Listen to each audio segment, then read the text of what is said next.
এই শোনো, আমি এখন কাজে বেরোচ্ছি, ওই মাগির কথা আমি বলতে চাই না, যাও তো এখান থেকে। আমরা কাজ।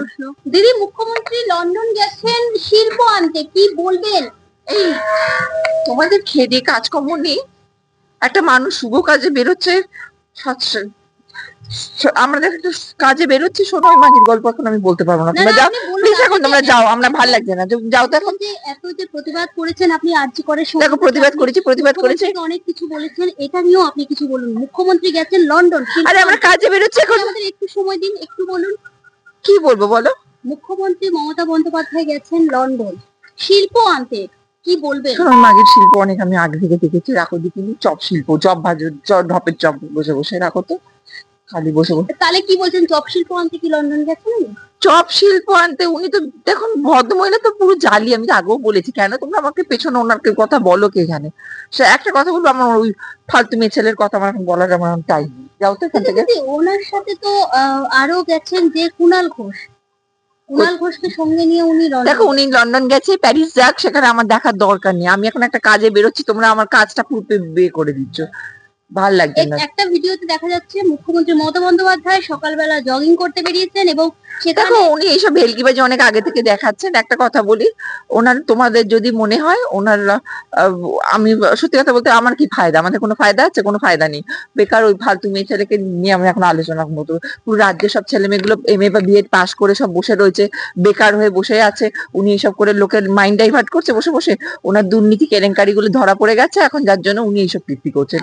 আমি কাজে বেরোচ্ছি, আমার ভালো লাগছে। দুর্নীতির কেলেঙ্কারি কি ধরা পড়েছে? তুমি জানো না কি ধরা পড়েছে? দুর্নীতি কেলেঙ্কারি তুমি আমাকে খালি জিজ্ঞাসা করছো বসে বসে। সন্দীপ ঘোষ কি করতে? তাহলে ওর এক্সাম্পল না, লিভিং এক্সাম্পল কে?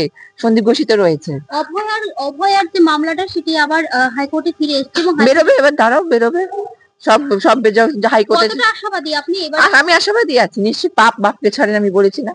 কখনো পাপ কখনো বাপকে ছাড়ে না, দেখবে। মুখ্যমন্ত্রী কি মুখোশ খুলতে চলেছে? খুলবে, সব খুলবে, দাঁড়াও সময়টা আসুক, সব খুলে যাবে।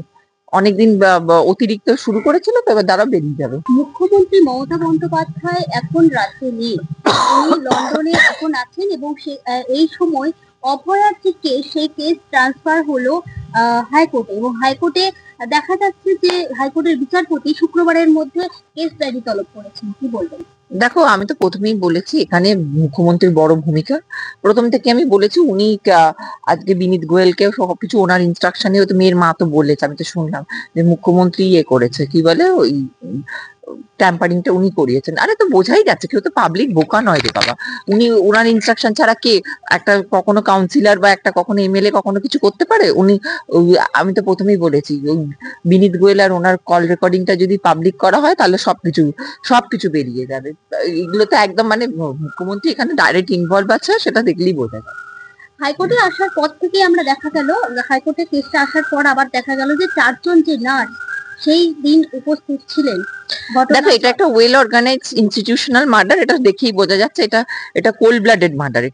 এটা আগে থেকে অর্গানাইজ করে একটা জায়গায়, মেয়েটা যেহেতু দুর্নীতিটা জানতে পেরে গেছিল, মানি লন্ডারিং, সব মেডিসিন ফেডিসিন, এটা তো একটা বড় ব্যাপার। এখানে তো ছোটখাটো না, এখানে বিশাল বড় রাঘব বোয়াল এখানে ইনভলভ রয়েছে, বোঝা গেল তো। অনেক কুকীর্তি, আর এটা একদিনে না, পাপের ঘোড়াটা পূর্ণ হয়েছে, তাই জিনিসটা এখন, নাহলে তো এটা সুইসাইড কেস বলে ওরা চালিয়ে দিচ্ছিল।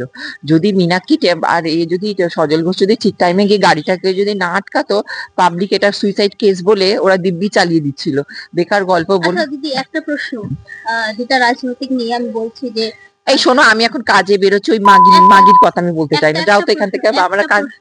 আমি বলছি যে শুভেন্দু অধিকারী ডাক দিয়েছেন সমস্ত হিন্দুদের ঐক্যবদ্ধ হওয়ার, এবং উনি বলছেন যে কোন সনাতনীরা যেন মমতা বন্দ্যোপাধ্যায়কে ভোট না দেয়। আপনিও তো একজন সনাতনী হিন্দু, আপনি কি মমতা বন্দ্যোপাধ্যায়কে ভোট দেবেন? দেখো, আমি একটা ভোটের ব্যাপার না, ব্যাপার হচ্ছে, দেখুন, সে মমতা থাকুক থাকুক সেটা ব্যাপার না, ব্যাপারটা হচ্ছে মেন হচ্ছে মানুষের জব নেই আজকে। দেখো, হিন্দু মুসলমান ম্যাটারটা হচ্ছে পরে আসছে, আমি আগেও বলেছি।